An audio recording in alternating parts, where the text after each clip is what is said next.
Hello, welcome to our next lesson on similar figures. And this ties in with what we've been doing with proportions and some examples of similar figures. What that means is that you have two shapes that are the same shape, but they're different sizes. So if you look at the examples that I have posted here on this video, we have giraffes that are basically the same shape, but they're different sizes. We have a mom and a baby. Then we have these pentagons, same thing. They're the same shape, but they're different sizes, and same thing with the butterflies. All right, our learning targets are the same. We're writing proportions based on equivalent relationships. We're solving proportions to find missing lengths of sides of shapes, and we're also applying them to practical problems like scale drawing, what we did before. Okay, so if you turn to your notes on page 10, we're going to talk about these really quickly. The symbols, what I'm going to go through, are here, and I'm going to highlight them so you know exactly what I'm talking about. This first one, where it's just a little squiggly line, that refers to things that are similar. That's the similar symbol. So if you see, for example, I have two squares, and I'm going to label this one A, B, C, D, and I'm going to label this one D, E. Oh, sorry, I can't do that. Can't label that one D because we already have a D. Okay, so this one X, Y, Z, W. Okay, so if I look at that, then I would say square ABCD is similar to X, Y, Z, W. And it's important when you're saying they're similar that you're starting at the same location. So for example, if I started here at A, I would go in this pattern. Same thing, I have to start at the exact same location when I'm naming the other shape, even though it's out of alphabetical order. The other symbol is this one right here. That is what we refer to as triangle. That's how we name a triangle. And we would say that that is triangle ABC. And so it could be any triangle. It could look like this, as long as it has points A, B, and C, or angles A, B, and C.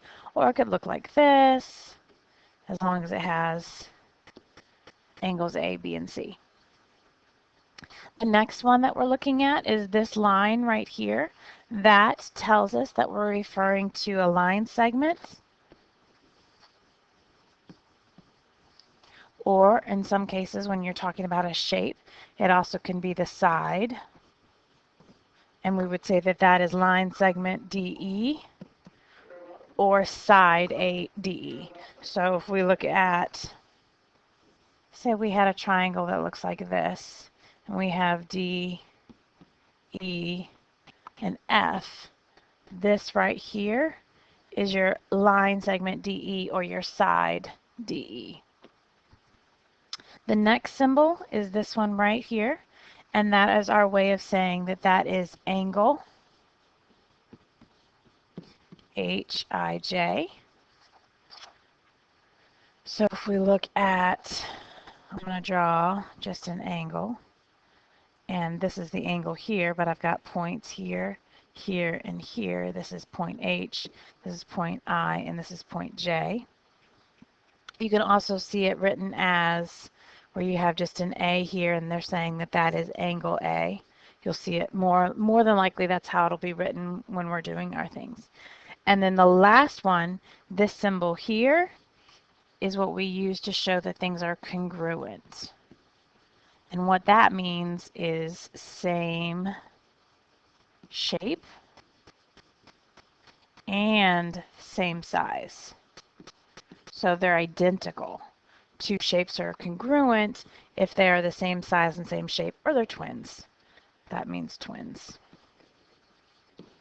So that would be like having, we have triangle A, B, C,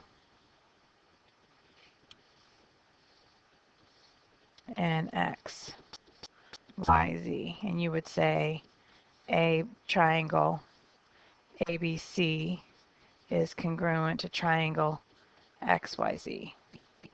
With similar, remember that means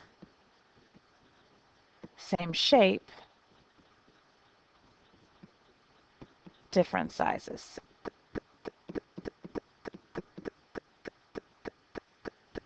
Okay, let's look at these two triangles. We have this big, huge triangle here and this big, huge triangle here, and we would say that those are congruent. But this light green triangle and this inner dark triangle, those would be similar. So the big ones are congruent. The smaller one is similar to the bigger one, which means it has the same shape and it's a different size. So when we're talking about the difference between congruent and similar figures, for something to be similar, the angles must be the same. So I'm going to write that the angles are the same. That means that on this one, this angle and this angle have to be the same for them to be similar.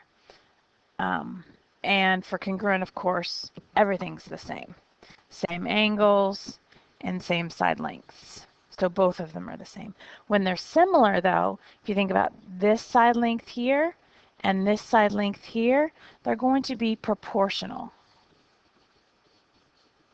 which means we can use proportions to find the length of a missing side if I'm given this one, or I'm given this one, and then I can figure out if something's missing on another one. So that's the difference. If they're congruent, everything's the same. If they're similar, the angles are the same, but the side lengths are proportional. So let's look at these two shapes. We have two quadrilaterals, which means a four-sided figure. This is the kind of question you're going to see in your SOL.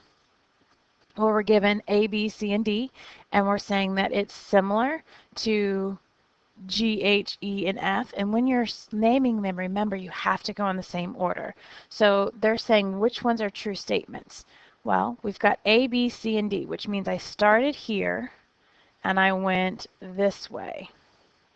So then I have to make sure that on the second shape I'm going the same way.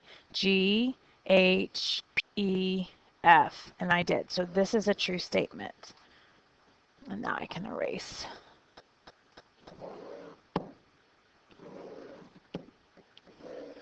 And let's look at the second one.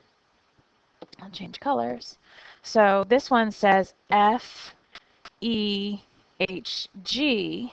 So it started here and went around to the left, but then it's saying A, B, C, and D. That's a different, because that went around this way. So this one's not true because it didn't give it to me in the same order. Okay. Let's look at this next one. Angle A, which is here, is congruent to angle G. That is true because of the exact same angle, and we know if they're similar, then the angles are all the same. Then this one says B, C, D, A, so I'm starting at B. I'm starting at B and I'm going C, D, A. So I'm going from here, but I'm starting at B. So that means I should go H, E, F, G, and then back to H, which is what I did. So this one is also true. And then let's move on to, this is now proportion, so we're saying side length AB and CD, or sorry, side length AB is over GH, which means it's the same thing, which is true. And they say that that is equal to CD and EF, which is true. Those are the exact same sides and they started in the same locations and listed them. So this one is true. And then if we look back at the next one, they're saying that BA and HG, which are the same sides, so that part is true. And then they've got FE and DC. So those are also, that one is also true. However, the sides are true, but BA should line up with DC, and it's lining up with the wrong shape. So this one is not true because your proportion is set up wrong. Because it should have been BA matches up with the same, you could either have CD here, or you could have CD here, but you can't multiply and have it on the bottom, which is how they had it. So that one is incorrect because of their proportion, the way they set it up. Okay, so that's the kind of question that you're going to see on these shapes and figures. Here's another type of question that we're going to have, which is identifying things that are congruent. And if you look at this, we're saying that this is congruent to this angle, and this angle are congruent. And we know that when it has a square there, that means that that is a right angle. So we know that both of those are 90 degrees, which is why we don't have these lines. But then we have these two hash marks here showing that this angle and this angle are congruent. And then we have the same thing with the lines. We have this one and this one have the same number of hash marks, which means that they're congruent or the same. So we can use that to say what corresponds or what is equal to. So let's look at our first example.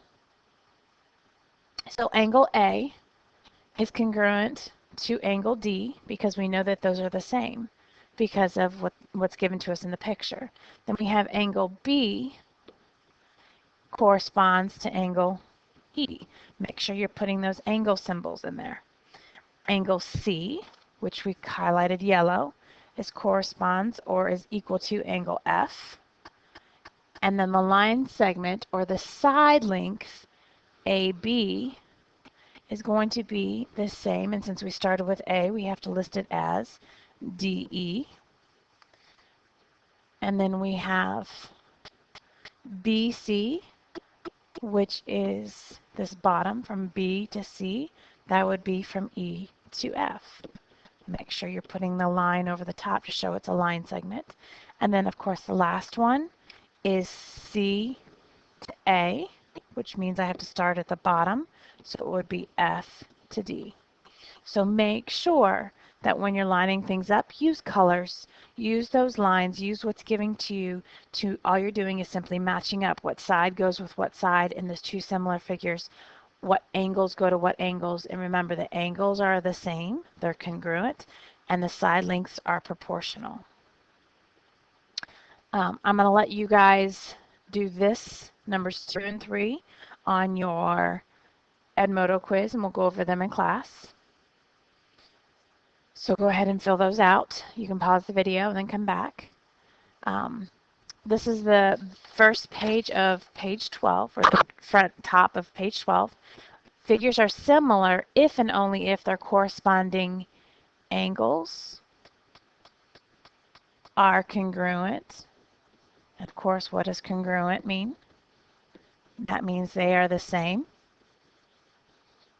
measurement, and their corresponding sides are proportional. So we're going to do two things with this. First of all, we can look at two figures, and although it looks like they're the same, you cannot assume that they're the same. And when you get to geometry, you have to use this information to justify your answer. So what we have to do is start the justification process by saying, are they proportional? So first of all, we have to justify that the angles are the same. So we're looking at the measurements. Angle A, we see, is 30 degrees. So if we look at this shape, and sometimes the shapes are turned, so you have to really look at the numbers, which other angle is 30 degrees? And we can see that angle X is congruent to angle A. And then if we look at angle B, it is 60 degrees. So where's the 60-degree angle on the second shape, which is right here at angle Y? And the last one is, of course, angle C. And I don't have to put a mark because it has a little box, so we know it's both 90 degrees. And that matches up with angle Z. So we know that the angles are the same based on the numbers or the measurements that are given to us. So now we're going to set up a proportion, and the example they gave is they put the big triangle over the small triangle. So we have the first side, which is down here. So they put line segment BC, and then they put the next side, which is CA, in their proportion. And then if we look, we can match that up to the same sides based on what we know. So we know that BC is going to be equal to YZ, or the line segment YZ, and CA will match up with ZX. Now all we have to do is replace it with the numbers. So BC we knew was 6, and then YZ we knew was 2. And then if we look at the next one, not is 9, for CA is 9, and in the smaller triangle, ZX was 3. So now all we have to do is we cross multiply to make sure that it's proportional. What is 2 times 9? 18. 6 times 3 is also 18. So we know since those are equal that these are similar, and we can use that to justify or to calculate what that missing side would be. If that 4 right here was not there, but we knew that that side was 12, then we could plug it in here and solve to find the missing value. So how do we determine if two ratios are proportional? We cross multiply.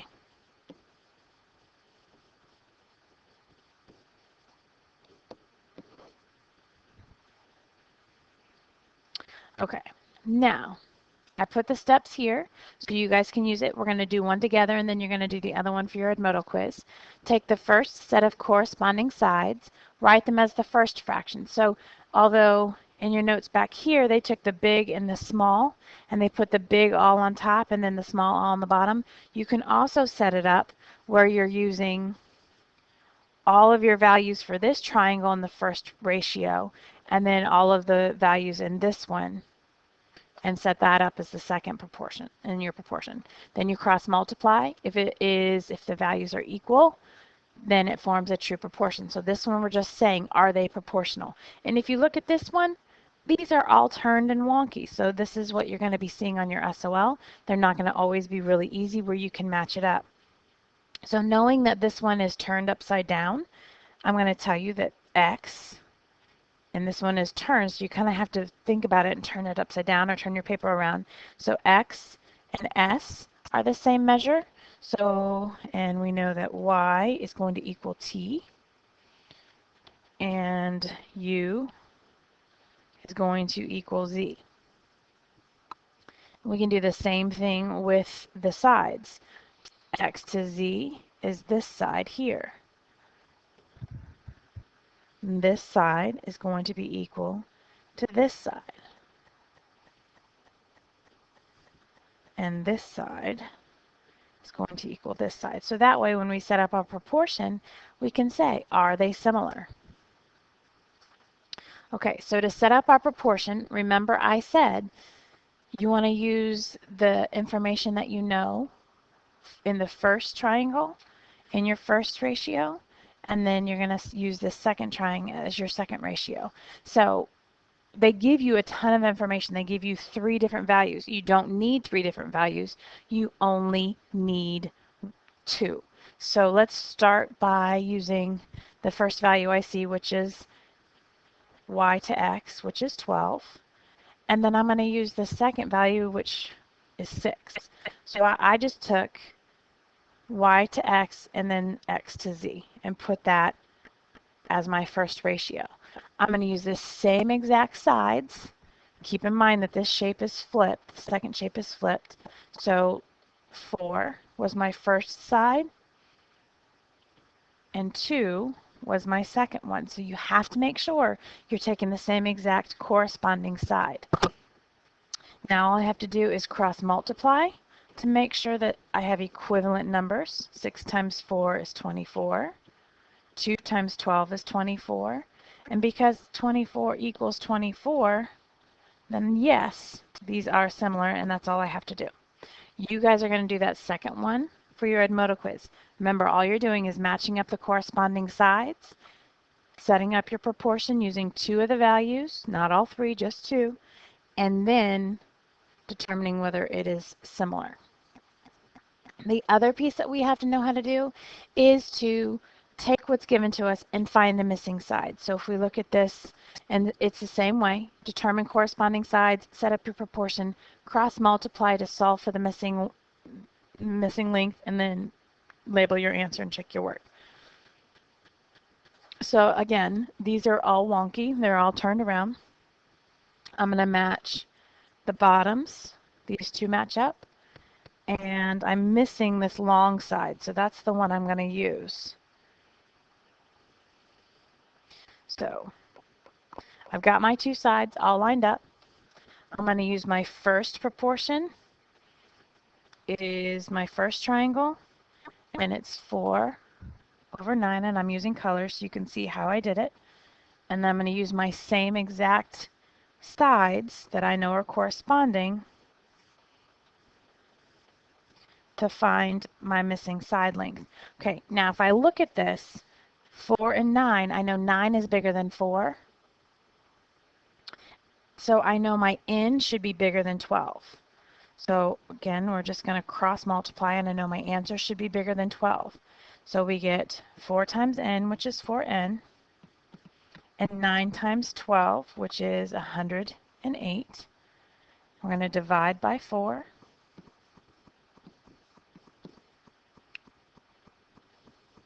4 goes into 10 twice. We have 2 left over, and we end up with 27. And I don't know what the units are. It could be inches, it could be feet. That's what they mean by label your answer. And then to check your answer, all you'd have to do is plug it back in and say, is 4 times 27 going to equal 108, which is what I got when I cross multiplied. So it's that simple. That's all you're doing. We're setting up proportions based on the sides that match up. Use colors, use squiggly lines, whatever you need to be able to highlight what matches up.